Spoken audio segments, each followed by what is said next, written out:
नमस्कार। कार्यक्रम लगानीकर्ताको आवाजमा स्वागत छ। आज हामी लगानीकर्ताको आवाजको नयाँ श्रृङ्खलाका साथ उपस्थित भएका छौँ। आज हामीसँग अतिथिका रूपमा सक्रिय अनुभवी एवं सक्रिय लगानीकर्ता कृष्ण प्रसाद न्यौपाने हुनुहुन्छ।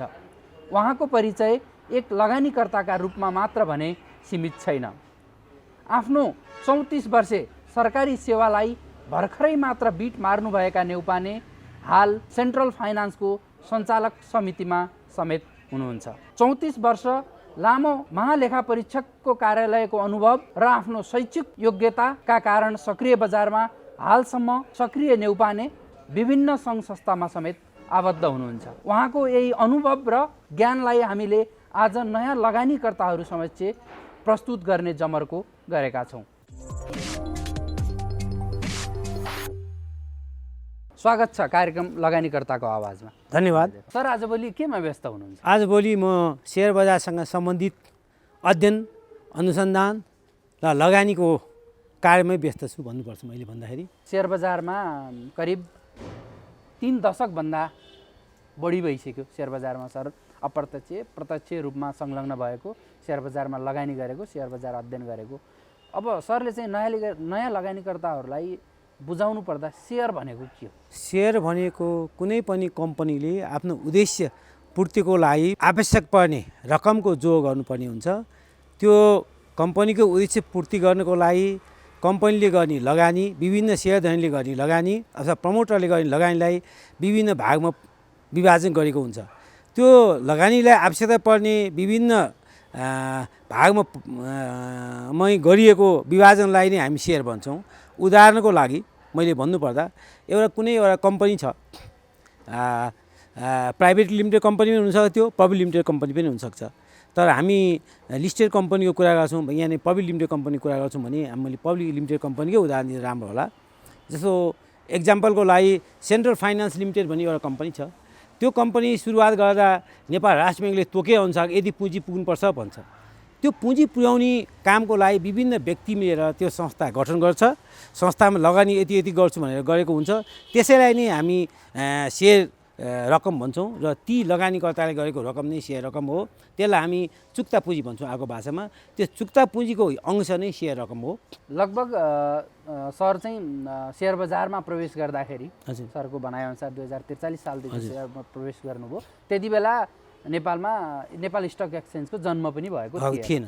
अब सरले यो नेपाल स्टक एक्सचेन्जको अथवा नेप्से परिसूचकको आरोह अवरोहलाई राम्रोसँग जन्मदैदेखि देख्नु भएको छ भन्न मिल्छ त्यसलाई। अब अहिलेको अवस्था चाहिँ यो नयाँ सेयर बजारले एउटा नयाँ चाहिँ उछाल लिएको अथवा नयाँ मुकाम हासिल गरेको अवस्था हो।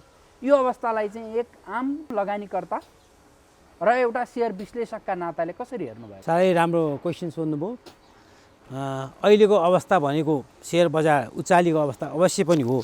तर यसको मतलब यो होइन कि गलत हो चाहिँ होइन। संसारको इतिहास हेर्नुहुन्छ भने सेयर बजारमा जब चाहिँ यो अटोमेसनमा जान्छ सेयर बजारको काम कारबाही, स्टक एक्सचेन्ज अब खरिद गर्ने बिक्री गर्ने काम जब अटोमेसनमा जान्छ त्यो सायद 2 टाइम्समा बढी चाहिँ 1 वर्षभित्रमा सायद 2 टाइम्स बढी चाहिँ बजार बढेको हामी उदाहरण थुप्रै पाउँछौँ। इभन इन्डियाको हेर्नुहुन्छ भने पनि, पाकिस्तानको हेर्नुहुन्छ भने पनि, नजिकको छिमेकी देशहरू भएर मैले उहाँको नाम लिएँ। त्यस कारण अहिले हाम्रो पनि भर्खर अटोमेसनमा गएको अवस्था हो। अझ फुल्ली अटोमेसनमा गएको छैन होइन। फुल्ली अटोमेसनमा जाने बित्तिकै अझ योभन्दा बढ्छ बजार चाहिँ। किन बढ्छ भन्दाखेरि योभन्दा अगाडि हाम्रो मान्छेहरूलाई ब्रोकर अफिस जानु पर्थ्यो, सेयर किन्नु पऱ्यो, बेच्नु पऱ्यो। अहिले कोही जानु पर्दैन। तपाईँ घरैबाट तपाईँको एउटा माउसको भरले अथवा ल्यापटपको भरले अथवा एउटा तपाईँको मोबाइलको भरले तपाईँ किन्न सक्नुहुन्छ। तपाईँ जुम्लामा बस्नुहोस्। अहिले मसँग म उहाँको सल्लाह मैले फ्रीमा सल्लाह दिइरहेको छु। युरोपमा बस्ने विभिन्न देशमा बस्ने मान्छेहरू अहिले मसँग तपाईँको करिब 500 जना जति त बाहिर बस्ने नेपालीहरू हुन्छ। उहाँले सोध्नुहुन्छ मलाई। मेरो चाहिँ नेपाल एसेट म्यानेजमेन्ट कम्पनी भन्ने छ जुन एनआरले स्थापना गरेको, त्यो नाताले पनि उहाँलाई विश्वास भएर मलाई सोध्नुभएको हो। त्यही भएर अब मार्केट त अझै योभन्दा बढ्छ मलाई सोध्नुहुन्छ भने, अझै योभन्दा बढ्छ। अहिले यति मात्रै होइन। किनभने अरू देशको तुलना हेर्नुभयो भने जसको चाहिँ 10 रुपियाँ पेयर अफ क्यापिटल भएको कम्पनीको 300-500 छ।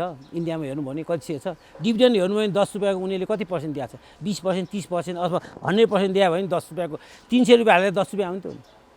हामी कहाँ त हेर्नु त 300 हाल्नु भने यहाँ तपाईँ त्योभन्दा बढी आउँछ। यहाँ कुनै कम्पनी एक्जाम्पल हेर्नु भने कुनै ब्याङ्किङकै हेर्नुहोस् न, कमर्सियल ब्याङ्कै हेर्नुहोस्, त्योभन्दा बढी रिटर्न दिइरहेको छ भनेदेखि हाम्रो नेपालको सेयर बजार चाहिँ हो अस्तिको हिसाबले हेर्नुहुन्छ उचालेको अवस्था हो, तर यसमा चाहिँ बहुत क्रियाशील हुँदै अध्ययन गर्दै छलफल गर्दै लगानी गर्नुभयो भने तपाईँले कमाउनुहुन्छ।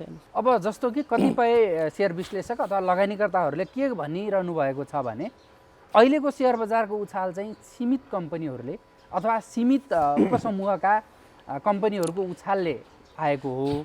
अब अहिलेसम्म पनि बैंकिङ क्षेत्र जसलाई चाहिँ हाम्रो नेपाली सेयर बजारको मेरुदण्ड मानिन्छ, बैंकिङ उपसूचक चाहिँ समूह चाहिँ बढ्न नसकेको कारणले चाहिँ अहिलेको उछाललाई चाहिँ दीर्घकालीन मान्न सकिँदैन भन्ने तर्क पनि दिइरहनु भएको छ। यसमा सरको धारणा के? जस्तो एक्जाम्पल दिनु भने 2-3टा कम्पनीको उछाल धेरै नै आएको हो होइन, नआएको भने एकदम आएको हो।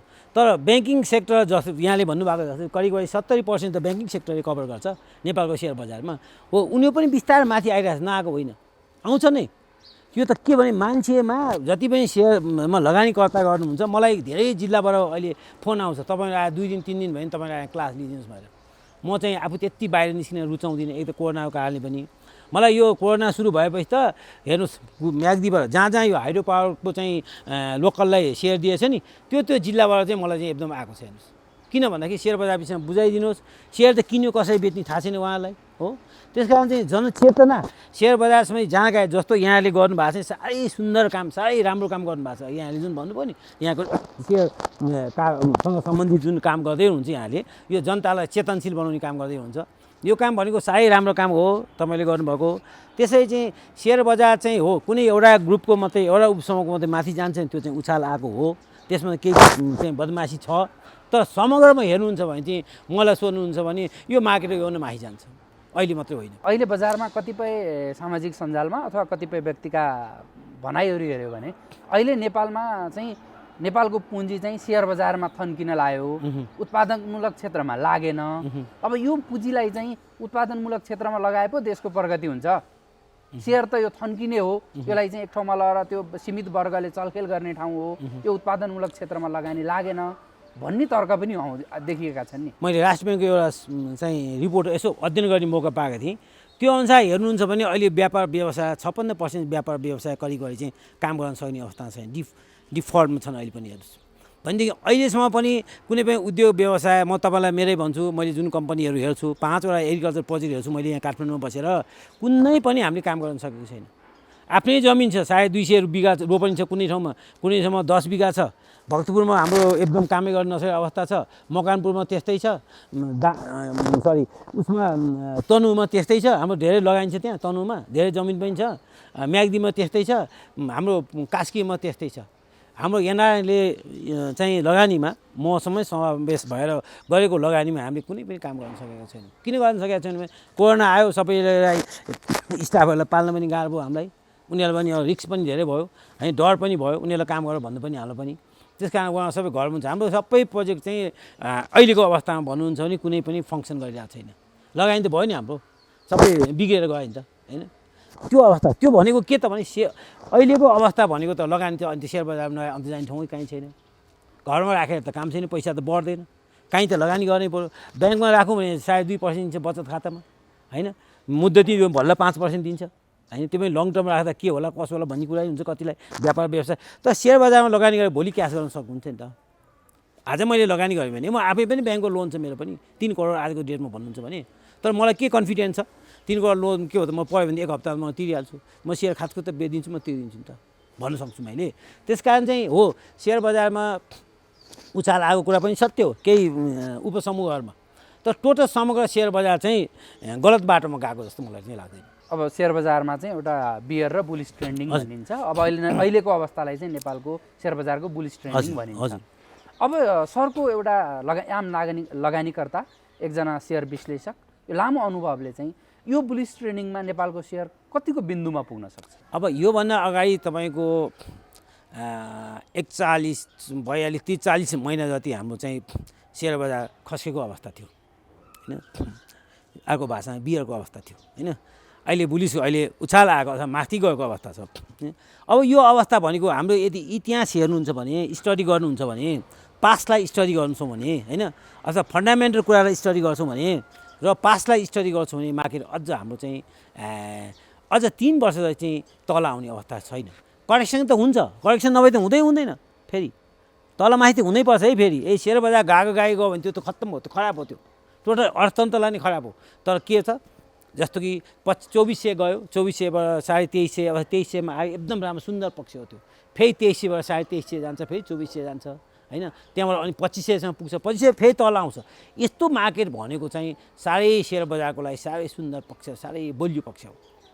त्यस कारण मैले हजुरलाई के भने सेयर बजार माथि जान्छ, अझ यो 2-3 वर्ष 3 वर्ष अझ माथि जान्छ। यो अवस्था अरू देशकोसँग अध्ययन गर्नुहुन्छ, तुलना गरेर हेर्नुहुन्छ भने हाम्रो सेयर बजार तपाईँको 4500 अङ्क पुग्नुपर्छ। मलाई सोध्नुहुन्छ भने बुलिश ट्रेन्डिङमा नेपालको नेप्से चाहिँ 45 अङ्क पुग्नुपर्छ। त्यसका आधारहरू के हुन सक्छ? आधारहरू त अहिले वर्तमान आधार हेर्नुहुन्छ भने सबभन्दा पहिले अहिले पनि मैले भनिसकेँ, अहिले मान्छेले ब्याङ्कमा लगेर पैसा डिपोजिट गर्दैन। एउटा उसले सेयर बजारसँग सामान्य जानकारी भए मान्छे, ऊ आफूलाई जानकारी नभए उसको नाता गोता इष्टमित्रसँग उसले सोधेर सेयर बजारमा लगानी गरिरहेको छ।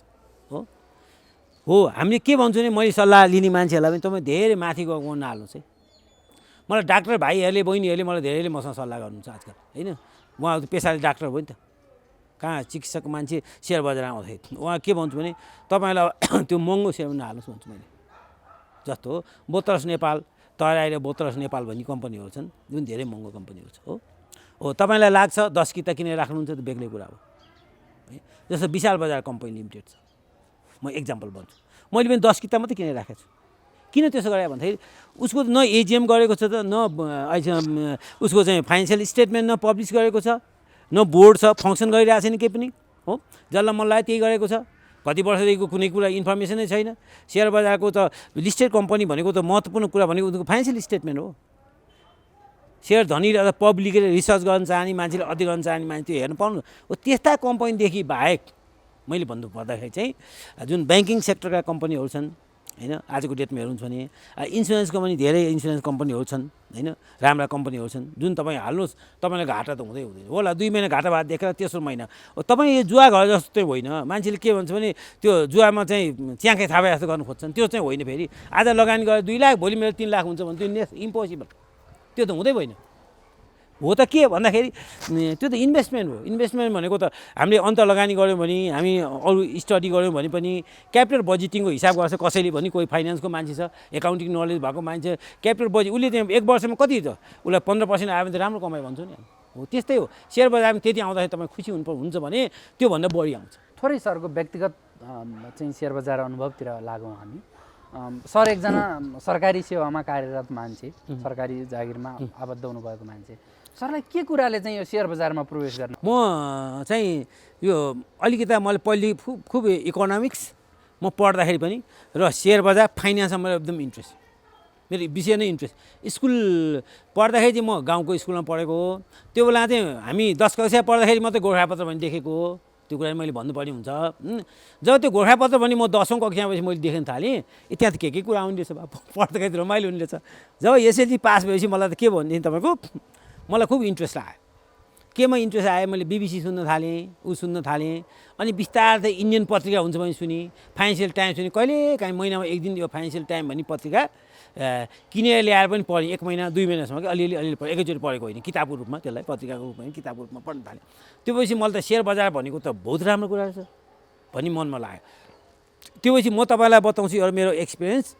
2042 सालमा म जागिर भइसकेको थिएँ, महालेखाको सुब्बा लेभलको है। त्यहाँको भाषामा चाहिँ अडिट सुपरिटेन्डेन्ट भन्थ्यो अङ्ग्रेजीमा भन्दा, नेपालीमा लेखा परीक्षण अधीक्षक भन्थ्यो। तर त्यो महालेखाको काम कस्तो थियो भने 2 महिना 3 महिनालाई काठमाडौँ बाहिर जानुपर्थ्यो कि अडिटको लागि होइन। त्यो बेला अहिले कुनै सुविधाहरू थिएन, फोन यातायात पुरा सुविधा थिएन। जाँदाखेरि यो नेपालमा चाहिँ एउटा इन्सुरेन्स कम्पनीले आइपिओ निकाल्यो है। म यति थक भएँ, अहिले पनि म थक छु। National life insurance company limited भन्ने थियो, अहिले पनि छ त्यो कम्पनी। अहिले चाहिँ लाइफ र नन लाइफ दुईवटा भएको छ, त्यो बेला एउटै थियो, लाइफ र नन लाइफ एउटैले काम गर्थ्यो। हो त्यो कम्पनीको 42 सालमा आइपिओ निकालेँ, मैले त्यो हाल्न पाइनँ। म त्यो बेलामा तपाईँकै गृह जिल्ला धनगढीतिर गएको थिएँ। म भर्खर जागिर खाएको, भर्खरको यङ केटो होइन, 20-22 वर्षको मान्छे होइन, भर्खर जागिर खाएको। अब मेरो हाकिमहरूसँग म चाहिँ त्यो अडिटको काममा सिक्नु पनि थियो। म त बिहानदेखि बेलुका अरू कर्मचारी जागिर खाने मान्छे 10-5 काम गर्थेँ, म चाहिँ 10-5 होइन, बिहान उठ्ने बित्तिकै बेलुका नसुतेसम्म काम गर्थेँ। किन मलाई त सिक्नु छ, जान्नु छ नि त। हो त्यो भएको हुनाले मलाई सेयर बजारमा त पहिलेदेखि नै इन्ट्रेस्ट। मेरो त बच्चा जन्मिने बित्तिकै त्यो तपाईँको जन्मदाता प्रमाणपत्र लिनु, उसको नाम मैले आइपिओ हालिहाल्थेँ। त्यहाँ हेर्नुभयो भने मेरो घरको परिवारमा 5 जना गरेर सेयर पाउनुहुन्छ। यही मैसँग छ कतिवटा चाहिँ तपाईँको अहिलेसम्म पनि जुन चाहिँ लिस्टेड नभएका कम्पनीहरूको। त्यही कारण मलाई त पहिलेदेखि त्यति इन्ट्रेस्ट हो सेयर बजारमा। सेयर बजारको कमाइबाट कति सन्तुष्ट हुनुहुन्छ? म त तपाईँलाई मैले भन्नुपर्दा मैले यहाँ घर किनेको छु, डाक्टर साहबको घर 3 करोडमा किने हो। मैले फ्रेङ्कली भन्दा मलाई कुनै आपत्ति छैन। मेरो हेटौँडाको 75 लाखमा चाहिँ जग्गा चाहिँ बेचेको हो। 9 जग्गा थियो हेटौँडाको पशुपतिको मन्दिर अगाडिपट्टि होइन, 9 जग्गा एकदम प्राइम लोकेसन त्यहाँको लागि। मैले 75 लाख नेट 75 लाख मैले मलाई हातमा 75 लाख दिनुपर्छ बेचेँ। मैले 3 करोडको घर किनेँ, अरू पैसा सबै सेयर बजारको। सरलाई टु बी फ्र्याङ्क भएर सर एउटा प्रश्न गर्दा सरको पोर्टफोलियो अहिले कतिको छ करिब? होइन तपाईँले अब पोर्टफोलियो त हामीले यस्तो भन्छौँ कि सेयर बजारको भाषा म अलिकति अन्यथा मान्नुहुन्न भने मैले के भन्छु भने 5 लाखभन्दा घटिले एउटा राख्छु, ग्रुपमा राख्छु होइन। 50 लाखभन्दा तल एउटा ग्रुपमा राख्छु, 5 देखि 50 होइन। अनि 50 लाखभन्दा माथि 2 करोडसम्म एउटा ग्रुप राख्छु, 2 करोडदेखि 10 करोडलाई एउटा ग्रुपमा राख्छु, 10 करोडदेखि माथि 50 करोड यसरी राख्छु। यसरी सोध्नु भने म टक्क तपाईँलाई भन्न सक्छु भन्दा आपत्ति छैन मलाई। सरलाई चाहिँ लगभग यो 42 सालदेखि अहिलेको बिचमा अहिलेसम्मको लागि तथ्याङ्क मानेर सरले बजारबाट निकालेको पैसालाई पनि आधार मान्दाखेरि सरले लगानीको कति गुणा जति प्रतिफल प्राप्त गरे जस्तो लाग्छ? टोटलमा हिसाब गर्ने हो भने आजको डेटको मसँग जे छ पोर्टफोलियो त्यो समय हिसाब गर्ने हो भने मेरो चाहिँ 40 गुणा चाहिँ छ। करिब 30 वर्षको समयमा सरले 40 गुणा भन्दा बढी प्रतिफल हासिल गर्नुभयो। वार्षिकृत गरेर हामीले यसलाई हेर्दाखेरि प्रत्येक वर्ष सरको लगभग 1 गुणाले चाहिँ कम्तीमा 1 गुणा भन्दा बढी सरको आम्दानी बढ्यो। हामीले त्यसरी भन्न सकिन्छ। एकदम हुन्छ। बजारमा नयाँ लगानीकर्ताहरूको प्रवेश एकदमै भएको छ हो। अहिले बजारमा चाहिँ नयाँ लगानीकर्ताको प्रवेश पनि त्यस्तै छ र पुराना लगानीकर्ताहरूले नयाँ लगानीकर्ताहरूको अल्प ज्ञानमा खेल्ने ट्रेन्ड पनि त्यस्तै देखिरहेछ है। सेयरमा चलखेल भएको कुरालाई चाहिँ लगभग नकार्न सकिने अवस्था नेपालको बजारमा छैन। अब त्यस्तो चलखेलबाट नयाँ लगानीकर्ता कसरी बच्ने? पहिलो नम्बर कुरा जो नयाँ हुन्छ आइपिओमा जानुहोस्। 1 नम्बर आइपिओबाट तपाईँ जम्मै कुरा सिक्नुहोस्, बेसिक कुराहरू सिक्नुहोस्।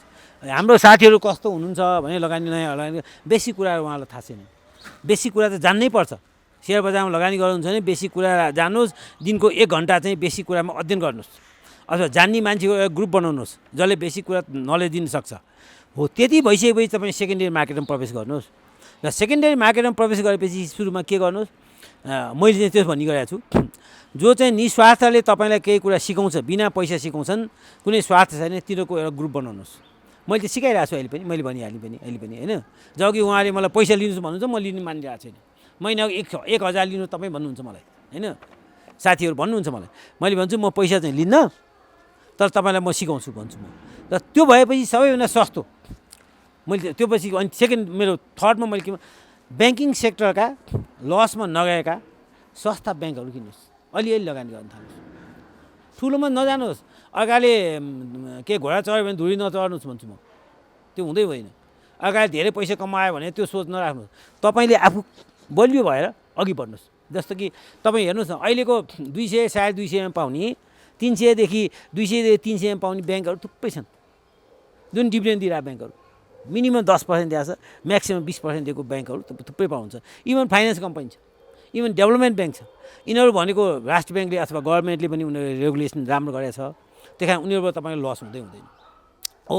त्यही तपाईँ चाहिँ कोही मान्छेले मलाई अस्ति यसो सोध्नुभयो, मैले 9,000 कि कतिमा मैले चाहिँ स्ट्यान्डर्ड चार्टर ब्याङ्क किनेँ त्यो बेलामा, त्यो चाहिँ अहिलेसम्म मेरो मिलेको छैन भन्नुभयो। त्यो त तपाईँको कुरा भयो, त्यति महँगोमा किनेँ मैले चाहिँ बेचेँ त। मैले 8100मा मैले बेचेँ स्ट्यान्डर्ड चार्टर,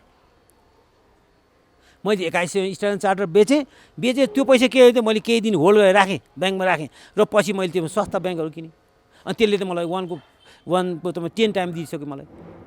डिभिडेन्ड सब हिसाब हेर्नुहुन्छ भने त्यो 10 टाइम त दिइसक्यो उनीहरूले मलाई। त्यस कारण चाहिँ अब अगाडि किन्यो भने अर्काको लैमा लाग्नु चाहिँ हुँदैन। सेयर बजारमा आफै अध्ययन गर्ने कि विश्वासको मान्छेसँग पनि अध्ययन गर्ने, छलफल गर्ने, अनि मात्रै किन्यो। जस्तो बजारमा नयाँ प्रवेश गरेका लगानीकर्ताहरूले कुनै कम्पनीमा लगानी गर्नु पूर्व त्यो कम्पनीका के पक्षहरू अध्ययन गरेर लगानी गर्दा चाहिँ त्यो लगानीकर्ताको लगानी चाहिँ बढी सुरक्षित हुन्छ? हेर्नुहोस्, हजुरले भन्नुभएको जस्तो कुरा के छ भने नि, पहिले त कस्तो प्रकारको कम्पनी हो त्यो कम्पनी हेर्नुपर्छ पहिले त। कम्पनी भने ब्याङ्किङ कि इन्सुरेन्स कि हाइड्रो कि, मैले त्यो भन्नु खोजेको कुन समूहको। अब हाइड्रोमा भए हाइड्रोका प्रमोटरहरूले चलखेल गरेका धेरै छन्, प्रमोटरले धेरै चलखेल गरेका छन्। त्यही कारण त्यसको तपाईँको समग्रमा सबै कम्पनीको हेर्नुपर्ने हो फाइनेन्सियल स्टेटमेन्ट। पहिलो कुरा फाइनेन्सियल स्टेटमेन्ट कस्तो छ, हामीले पास्टमा के भएको छ त्यो हेर्छौँ पहिलो कुरा होइन। अनि एक नम्बर कुरा फाइनेन्सियल स्टेटमेन्ट अध्ययन गर्नुहोस् होइन, उसको चाहिँ डेट कति छ, उसले तिर्नुपर्ने ऋणहरू कति छ होइन, उसको लिनुपर्ने कति छ, त्यो लिनुपर्ने र दिनुपर्नेको तालमेल मिल्छ मिल्दैन, फेब्रिकेटेड पो त्यो बनाएको छ कि यो कतिको चाहिँ फेब्रिकेटेड ब्यालेन्स सिटहरू पनि हुन्छ हेर्नुहोस् होइन। त्यो कुरा राम्रोसँग अध्ययन गर्नुपर्छ एक नम्बर कुरा। दुई नम्बर कुरा त्यसको म्यानेजमेन्ट कस्तो म्यानेजमेन्ट हेर्नुपर्छ। तिन नम्बर कुरा त्यो बोर्ड अफ डाइरेक्टरहरू कस्ता छन्, कतिको रिलायबल मान्छन्, योभन्दा अगाडि कतिको बदमासी गरे मान्छे हुनु हो कि होइन, विश्वासयोग्य हो कि होइन बजारको लागि, त्यो कुरा महत्त्वपूर्ण कुरा आउँछ फेरि। अनि त्यसको त्यो मतलब भएर होइन, त्यसमा म्यानेजमेन्टमा बस्ने मान्छे छ नि, त्यसको सिइओ होला, त्यसको म्यानेजर होला, चिफ एकाउन्टेन्टहरू होला होइन, फाइनेन्सका म्यानेजर होला, तिनीहरू कस्तो मान्छे कस्ता ल्यागातका, कुनै अलि त्यस्तै अलि फटाहा खालका मान्छे छन् कि इमान्दार खालको इन्टिग्रिटी भएका मान्छे हो कि होइनन्, त्यो कुरा पनि अध्ययन गर्नुपर्ने हुन्छ। त्यो कुरा चाहिँ हामी अनलाइनबाट पनि धेरै कुरा पाउँछौँ होइन। अनि त्यो अनलाइनबाट लिएका इन्फर्मेसनहरूलाई आफ्नो चिनजानका साथीभाइसँग पनि भेरिफाई गर्न सक्छौँ। अब त्यसै गरी अनलाइनबाट लिएको उनीहरूको वेबसाइटमा कहिलेकाहीँ गलत कुरा पनि राख्दै हुन्छ, मैले कति पाएको छु त्यस्तो पनि। त्यो भए त्यसलाई रेगुलेटिङ बडीबाट पनि को वेबसाइटबाट पनि हेर्न सकिन्छ, धितोपत्र बोर्डकोबाट पनि सकिन्छ। त्यसरी हामीले चाहिँ क्रस चेक पनि गर्नुपर्ने हुन्छ। दुई नम्बर कुरा। तिन नम्बर कुरा त्यो कम्पनीको भविष्य योजना के छ, भविष्य कहाँ जानेछ, उसको उद्देश्य होला नि होइन। त्यो उद्देश्य के छ, मिसन स्टेटमेन्ट कस्तो छ उसको, मैले भन्नुपर्छ त्यसरी भन्छु। उसको मिसन स्टेटमेन्ट हेर्नुपर्छ सबभन्दा पहिले होइन। यदि मिसन स्टेटमेन्टमा उसले बलियो खालको छ, उसको मिसन चाहिँ एकदम राम्रो खालको छ, बलियो छ भने त्यो मिसन स्टेटमेन्टले गाइडेड गरेको बोर्ड अफ डाइरेक्टर हो र त्यसको म्यानेजमेन्ट हो भने त्यो राम्रो मिसन स्टेटमेन्ट भएको कम्पनीमा पैसा हाल्दा तपाईँ कहिले डुबिँदैन। तर मिसन स्टेटमेन्ट नै कन्फ्युज छ, त्यहाँ छैन कता जाने, कुन बाटो जाने, कुन वर्षमा कहाँ पुग्ने भन्ने नै थाहा छैन भने त्यस्तो कम्पनीमा चाहिँ के हुन्छ, बिग्रिन नै सक्छ।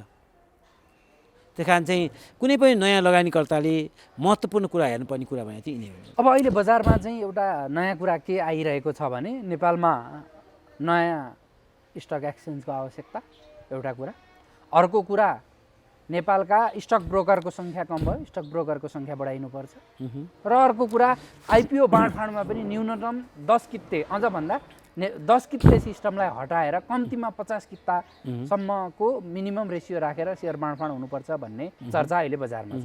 यसमा सरको धारणा के हो? अहिलेको मार्केट जुन अहिले अब हाम्रो 10 अरबको कारोबार भइरहेछ त्यो हिसाबले हेर्नुहुन्छ र अहिले जति लगानीकर्ताबाट विभिन्न गुनासोहरू सुनिएको छ।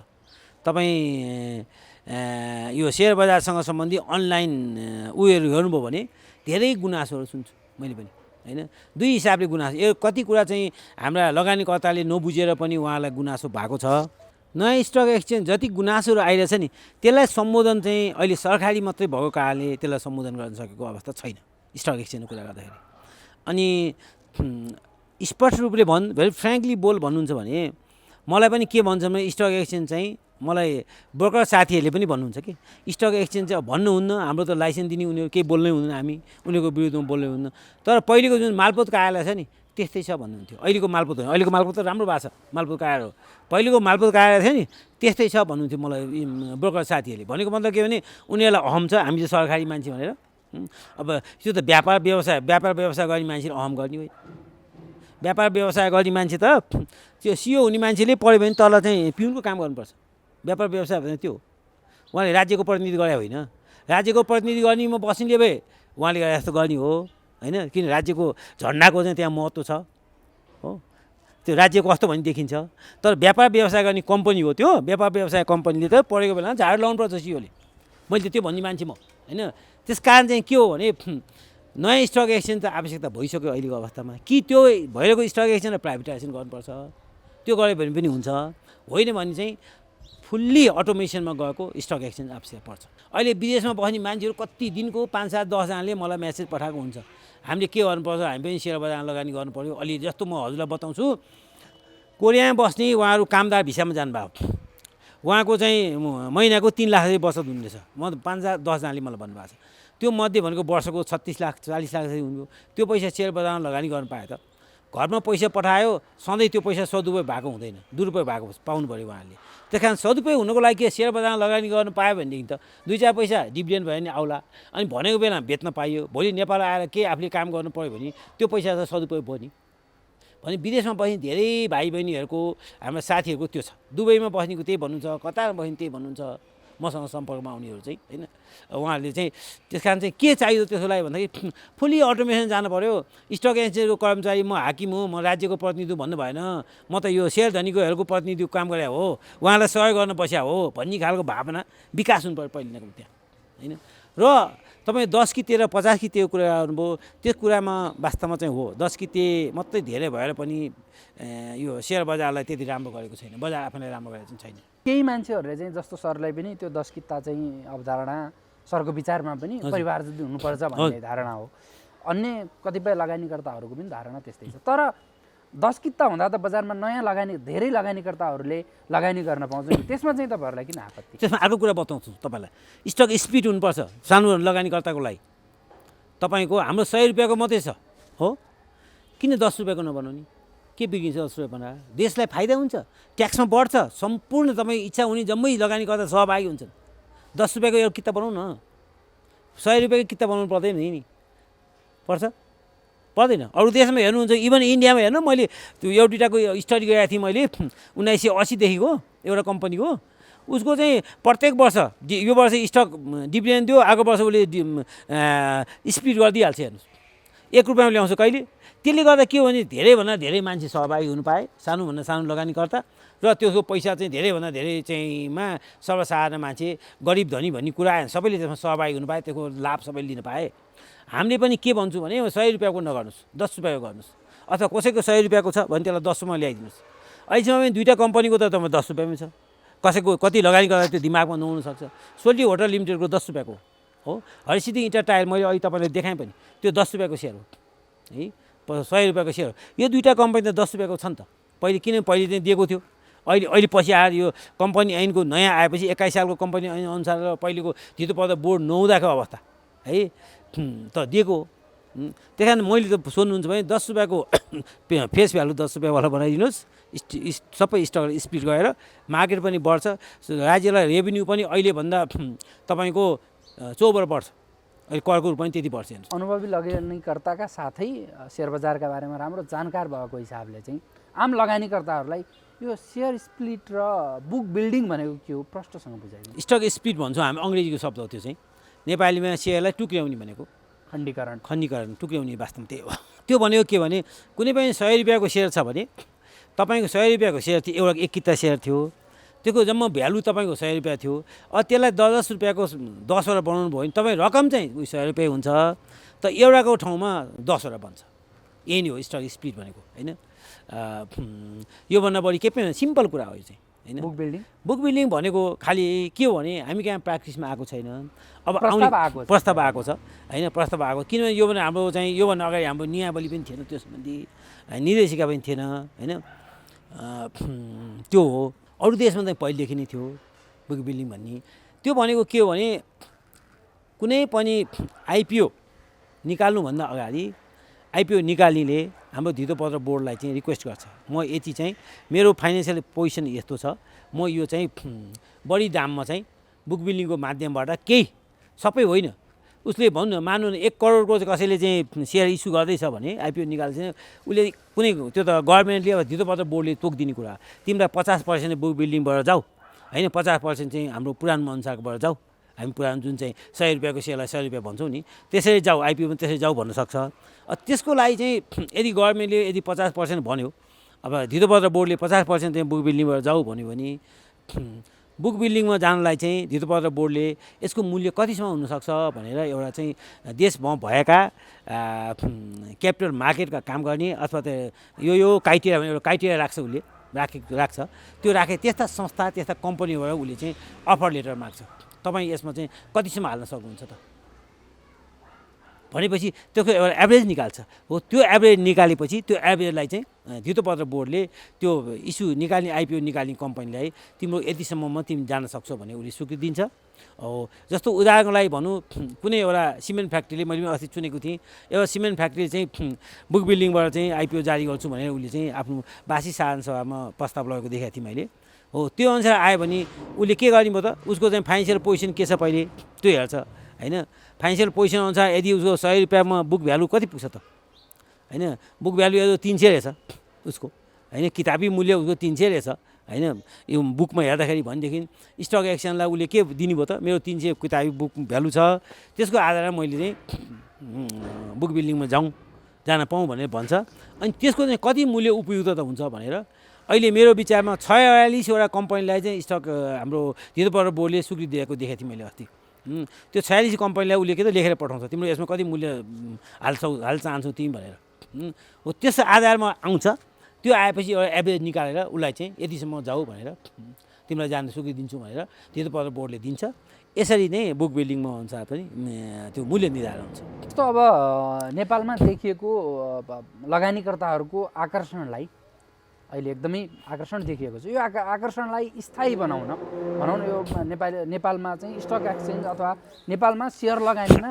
भर्खरै बल्ल आम मानिसको पहुँचमा पुगे जस्तो देखिन्छ अब यसलाई चाहिँ स्थायी रूपमा विकास गर्नका लागि त्यससँग सम्बन्धित नियामक निकायहरूले के गर्न आवश्यक छ जस्तो लाग्छ सबभन्दा पहिले हेर्नु सेयर बजार भनेको समुद्र हो त्यो समुद्रमा चाहिँ जति धेरै आयो उति चाहिँ पानी धेरै भयो त्यति राम्रो हुने हो त्यसको लागि अहिलेसम्म हाम्रो छ नि जे भने पनि एनआरएनलाई पनि हाम्रो त्यो सुविधा दिएको छैन कसरी दिएको छैन म भन्छु एनआरएनले तपाईँ कोही मान्छे बेलायतमा बस्ने मान्छे छ उसले स्टर्लिङ पाउन्डमा उसको खाता छ उसले स्टर्लिङ पाउन्डमा नेपाल पठाउँछ यहाँ त नेपाली पैसामा कन्भर्ट हुन्छ तर उसको बालबच्चा छोराछोरी उइसिन् सबै उसले आफ्नो डिभिडेन्ड लानु पऱ्यो भने लामो बरु घुमाउरो पाएको छ होइन उसले पाउन्डमा लगानी गरे हो नि त उसलाई त पाउन्डमै दिनु पऱ्यो नि त राज्यले होइन अथवा उसले मेरो जम्मै सम्पत्ति अब म बेच्छु कसैले भन्नु न 1 लाख पाउन्ड चाहिँ नेपालमा लगानी गऱ्यो भने अब मलाई 1 लाख पाउन्ड चाहिँ म सेयर बजारमा लगानी गरेँ 2-3 वर्ष मैले नाफा पनि गरेँ अथवा गरिनँ जे छ म मेरो पैसा फिर्ता लान्छु भन्दाखेरि उसले तुरुन्त चाहिँ उसले बेचेपछि होला सरकारले यति टाइम भन्न सक्ला 10 दिन 15 दिन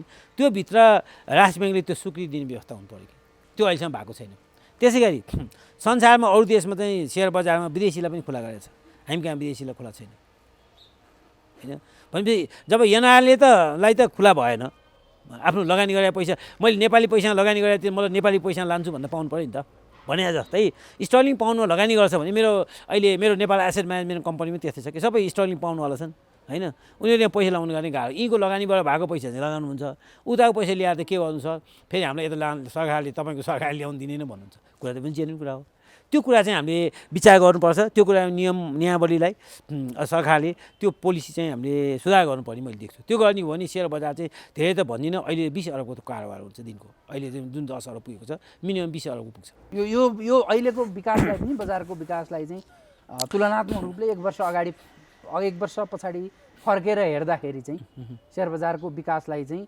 सामान्य रूपले मान्न सकिँदैन एकदमै विकास भएको छ यो 1 वर्षको पिरियडमा चाहिँ अब सरको विचारमा चाहिँ अबको 1 वर्षमा अथवा अबको 1-2 वर्षमा चाहिँ बजारको सूचक मात्रै नभएर समग्र बजारकोले चाहिँ कस्तो मोड लिएला बजार त एकदम पोजिटिभ हुन्छ अहिले 10 अरबको भएको छ त्यो बढ्छ त्यो घटीमा 15 को होला 20 को होला 15 हुन्छ नै जब सेयर बजारको विषयमा जनसाधारणमा चेतना बढ्दै जान्छ नि तब सेयर बजारको भोल्युम बढ्दै जान्छ धेरै मान्छे इन्भल्भ हुन्छन् अब हुँदा तपाईँको सेयर बजारमा लगानी गर्नु भनेको पनि के भयो भने एउटा पेसा भयो पहिले त्यो मानिँदैन थियो अहिले यो पेसा जागिर खा जस्तो हामी तपाईँ एउटा पत्रकारको काम गरिरहनु भएको छ जागिर खाएको भनौँ न अर्को भाषामा त्यस्तै म लगानी गर्दा मेरो पनि जागिर हो मैले त्यहाँबाट कति निकालेँ त महिनामा कति निकालेँ मेरो पनि 2 लाख निकाल्ने कि 3 लाख निकाल्ने 1 लाख निकाल्ने कि महिनाको होइन मेरो पनि त्यो तर मेरो वर्षभरिमा विभिन्न ठाउँमा लोन ल्याउँला सस्तो ब्याजमा पाएसम्म मगाउ लिने भएन होइन जस्तो कि अहिले अब कोहीले 7% मलाई 7% अफर गरिदिन्छन् अब कति ठाउँमा 12% लियो भन्छन् साथीहरू ए बाबा 12 7 7.5 अब 8% भयो 4%मा धेरै आयो हो तपाईँ 1 करोड लोन लिनु 4 लाख चाहिँ जान्छ 4 लाख भयो भने तपाईँ घर चल्छ भन्छु मैले मध्यम वर्गको मान्छेको 4 लाख घरमा दिनुभयो घरको खाना चल्छ सबै तपाईँ मजाले चल्छ भन्छु मैले हो त्यस कारण चाहिँ के भने सेयर बजारमा लगानी गर्ने मान्छेहरू आफ्नो पैसाले मात्रै सबैले लगानी गरेको चाहिँ हुँदैन हाम्रो जस्तो देशमा हाम्रो जस्तो अर्थतन्त्र भएको ठाउँमा बडो क्यापिटल बडो मनी यानि ल्यान्डिङ मनी अथवा अर्को पैसाबाट पनि लगानी गर्ने हो होइन बडो बुद्धिमत्ता रूपले अध्ययन गरेर लगानी गर्नुभयो भने त्यहाँ राम्रो प्रफिट हुन्छ हेर्नुहोस् मलाई सोध्नु मलाई राम्रो प्रफिट भएको छ मैले भने मेरो बडो क्यापिटलले मेरो त्यहाँ लोन लिएको पैसाले मलाई राम्रो प्रफिट छ मैले आजदेखि होइन मेरो लोन लिन थालेको म जागिरमा हुँदा पनि लोन लिँदै तर सुरु चाहिँ मैले 10 लाखबाट लोनबाट सुरु गरेँ होइन तपाईँलाई मैले भन्छु 10 लाखदेखि लोनबाट सुरु गरेँ मैले होइन गरेर मलाई कहिले पनि म चाहिँ लस भएको छैन सधैँ मेरो प्रफिटमै छु एकताल त मलाई एकैचोटि तपाईँको 1 महिनामा मैले साथीहरूलाई भने तपाईँले 2 करोड हाल्ने म तपाईँलाई 1 करोड ग्यारेन्टी दिन्छु, घाटा भयो भने मैले तिर्छु पनि भने मैले एकैचोटि साथीहरू 1 करोड कमाउनु भयो त मलाई 10 लाख दिनु मलाई ल सुन्नुहोस् मेरो बिना पैसा लगाएन होइन। त्यो त कस्तो हुन्छ हाम्रो लामो अनुभवले अध्ययनले होइन बजार कता जान्छ अनि यो कम्पनी कता जान्छ भने भन्न सकिन्छ। त्यो कम्पनीको चाहिँ व्यवस्थापन अहिले पनि भने म्यानेजमेन्टमा बस्ने मान्छेहरू, त्यसको बोर्डमा बस्ने मान्छेहरू, त्यसको चाहिँ भिजन के छ भविष्यमा बिजनेसको, देशको अर्थतन्त्र कस्तो कता गइरहेछ, देशको वातावरण कस्तो, पोलिटिकल इकोनोमिक सिचुएसन कता छ, त्यो सबै अध्ययन गऱ्यो भने सेयर बजारमा लगानी गर्ने मान्छेले कहिले पनि नाफाबाट विमुख हुन्छ पर्छ लाग्दैन मलाई। विश्व बजारमा चलिआएको अहिले नेपाली बजारमा पनि केही हदसम्म देखिएको अब यो कम्पनीको अथवा लिमिटेड कम्पनीहरूको व्यवस्थापनमै बस्ने मान्छेहरूले चाहिँ सूचना चाहिँ लिक गरेर सूचना चुहावट गरेर सेयर बजारमा चलखेल गरेको प्रवृत्ति पनि देखिन्छ। एकदमै छ। त्यो प्रवृत्तिलाई रोक्न अथवा त्यो प्रवृत्तिले चाहिँ नयाँ लगानीकर्ताहरूलाई जसको त्यो सूचनामा पहुँच पुग्दैन त्यसलाई सबैभन्दा क्षति पुर्याउने हो। अब त्यो रोक्नलाई चाहिँ सम्बन्धित निकायले कस्तो भूमिका निर्वाह गर्नु? त्यसमा सरकार सचेत हुनुपर्छ। सरकारका एजेन्सीहरू विशेष गरी धितोपत्र बोर्ड, नेपाल स्टक एक्सचेन्ज, अर्थ मन्त्रालय, राष्ट्र ब्याङ्क, बिमा समिति उहाँहरू चाहिँ अलिक एक्टिभ हुनुपर्छ त्यस विषयमा। जनताको पैसा है यो जस्तो उहाँहरूले ब्याङ्कहरूको डिपोजिटले चाहिँ जनताको पैसा भन्नुहुन्छ त यसलाई चाहिँ भन्नुभएको छैन कि यो पनि जनताको पैसा हो, पब्लिकको मनी हो यो होइन। त्यसबाट पनि ट्याक्स आउँछ उहाँहरूलाई, राज्यलाई ट्याक्स तिरेको छ उहाँले। राज्यलाई मात्रै होइन धितोपत्र बोर्डलाई पनि उहाँले चाहिँ कमिसन खाइरहनु भएको छ, स्टक एक्सचेन्जले पनि कमिसन खाइरहनु भएको छ। त्यहाँको भाषामा कमिसनै भन्छौँ, फी भन्ने नि कमिसन भन्यो भने हो। त्यसै गरी बिमा कम्पनी एउटा बिमा समितिले पनि खाइरहनु भएको छ। उहाँको कर्मचारी पालिनु भएको त्यसरी हो, हाकिम हुनुभएको त्यही पैसाले हो, विदेश सहयोग गर्नुभएको त्यही लगानीकर्ताको पैसाले हो। त्यो कुरा चाहिँ बिर्सिनुहुन्छ उहाँले त्यो कुरा प्रत्येक बिहान 10 बजे अफिस जाने बित्तिकै कुरा सम्झिनु पऱ्यो उहाँले कि मैले यिनीहरूको पैसा हो। म जागिरमा हुँदा मलाई कसैले क्वेसन गर्न सक्दैन, मैले के भन्थेँ कुर्सीमा गएर भने मैले ट्याक्स पेयरको पैसाले म कुर्सीमा बस्दैछु भन्थेँ मैले। हेर्नुहोस् त्यो भावना हुनु पऱ्यो प्रत्येकलाई। अर्को कुरा पनि छ त्यहाँ इम्पोर्टेन्ट कुरा हेर्नुहोस्, त्यसको अलावा के हुनु पऱ्यो भने प्रत्येक मान्छे जवाफदेही हुनु पऱ्यो। मान्छे जवाफदेही भनेको कसले चाहिँ बेइमानी गर्छ संस्थालाई तपाईँको जरिमाना गर्ने होइन। अहिले यहाँ गलत कन्सेप्ट नै। एक्जाम्पल मानौँ कोही एउटा ब्याङ्कले बदमासी गर्यो, पोलिसी भन्दा बाहिर गएर काम गर्यो होइन भने त्यो संस्थालाई जरिमाना गर्ने संस्थाले तिर्ने, ब्याङ्कले तिर्ने होइन, संस्थाले तिर्ने हो। त्यो व्यक्ति को रेस्पोन्स हो त्यसले तिर्नु, त्यसको घरबाट तिर्ने व्यवस्था हुनुपर्छ। त्यो हुने बित्तिकै हजुर भनेको कुरा आफै आफ कम हुन्छ। हामी कार्यक्रमको अन्तिममा छौँ। हाम्रो कार्यक्रम हेर्ने आम लगानीकर्ता अथवा सेयर बजारको बारेमा जान्न चाहने आम दर्शकहरूलाई तपाईँको सन्देश के? म त के भन्न चाहन्छु भने सेयर बजार भनेको यो समुद्र हो। यहाँ भएको पैसा हाल्नुहोस् तर अध्ययन गरेर मात्रै हाल्नु। अर्काको बहकाइमा अर्काले फलानाले भन्यो भनेर नहाल्नुहोस्। आफै अध्ययन गर्नु, हेर्नु, दिनको 1 घन्टा पढ्नुहोस्, लेख्नुहोस्। पढ्ने लेख्ने मान्छेको समूह बनाउनुहोस् होइन। त्यो समूह बसेर लेख्नु, पढ्नु आफै अनि गर्नुहोस्। अनि लगानी गर्न नछोड्नुहोस्। यदि तपाईँ चाहिँ धनी बन्न चाहनुहुन्छ भने घरमा पैसा राखेर तपाईँ धनी बन्नुहुन्न। ब्याङ्कको मुद्दती खातामा, ब्याङ्कको बचत खातामा पैसा राखेर तपाईँ धनी बन्न सक्नुहुन्न। धनी बन्ने भनेको संसारको इतिहास हेर्नु भने लगानीकर्ता नै धनी बन्ने हो। जसले लगानी गर्छ, जसले अध्ययन गर्छ, अध्ययन गरेर लगानी गर्ने मान्छे नै संसारको इतिहासमा धनी भएको छ होइन। सबभन्दा सहिलो इन्डियाको हेर्नुभयो भने त्यस्तै पाउनुहुन्छ। अमेरिकाको हेर्नुभयो भने, संसारको जहाँको हेर्नुभयो भने जसले अध्ययन गर्छ, मेहनत गर्छ, परिश्रम गर्छ र उसले लगानी उनी धनी बन्छ। उहीसँग पैसा पनि एकत्र हुन्छ, उसलाई कुनै समस्या पनि हुँदैन। मेरो भनाइ चाहिँ सर्वसाधारण लगानीकर्तालाई यही हो। तपाईँ अध्ययन गर्नुहोस्, पढ्नुहोस्, लेख्नुहोस्, लगानी गर्नुहोस्। व्यस्त समय तालिकाका बावजुद पनि हामीलाई समय दिनुभयो, धेरै धेरै यहाँलाई पनि धेरै धेरै धन्यवाद। मैले पनि समय दिन सकेको थिइनँ, अलि रुगाखोकीको कारणले गर्दाखेरि धेरै धेरै धन्यवाद। मेरो यो अवसर दिनुभयो यहाँलाई है, यहाँले पनि मलाई। Thank you very much.